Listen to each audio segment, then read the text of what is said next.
Ito po ang una natin dapat gawin. Hanapin po natin ang ating main breaker. Or ito yung safety switch na na makikita sa loob ng bahay, ng establishmento. So una natin gagawin po ay lagi nating i-off pagka meron po tayong baha na pararating upang makaiwas agad tayo na mga kuryente.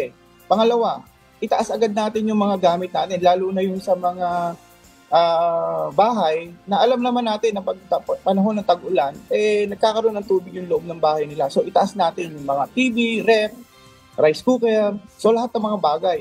Pangatlo, huwag tayo gagamit ng extension cord or yung extension wire dahil ito ay magiging sanhi uli ng ating pagkakakuryente.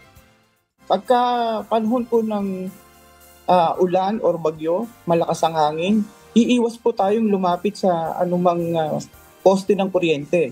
Dahil nagkakaroon po ito ng posibilidad na magkadumaloy ang kuryente dun sa sinatawag nating primary line, yung 34.5 kV, patungo po dun sa ground, which is nagiging conductor po yung tubig.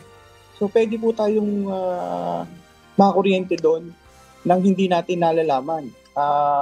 Ngayon po, kung may makakita kayo na tao na hindi gumagalaw or nakukuryente, wag po nating tangkaing lapitan.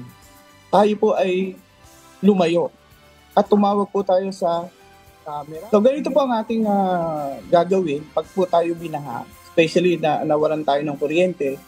Wag na po natin i-on muna yung breaker. Wag po tayo may excite na magkakuryente. Ang unang-unang gagawin natin, kung ikaw ay nasa isang bahay, tingnan po muna natin kung lahat ng mga outlet, mga ilaw, tuyo. Ibig sabihin, hindi siya nabasa. Ngayon, kung lumubog po siya, kailangan po talaga natin tumawag sa isang lisensyadong electrician para makita po na yung mga gamit.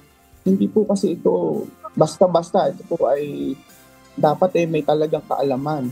So, tatawag po talaga tayo sa isang IIEE chapter para kayo ay matugunan or matulungan. Normally po, ang ginagawa ng ating mga kasamahan sa IIEE ay nagbibigay po sila ng libreng tulong para inspeksyonin ang bahay before anything else na ating i-energize or i-on yung breaker. Kasi po, delikado po.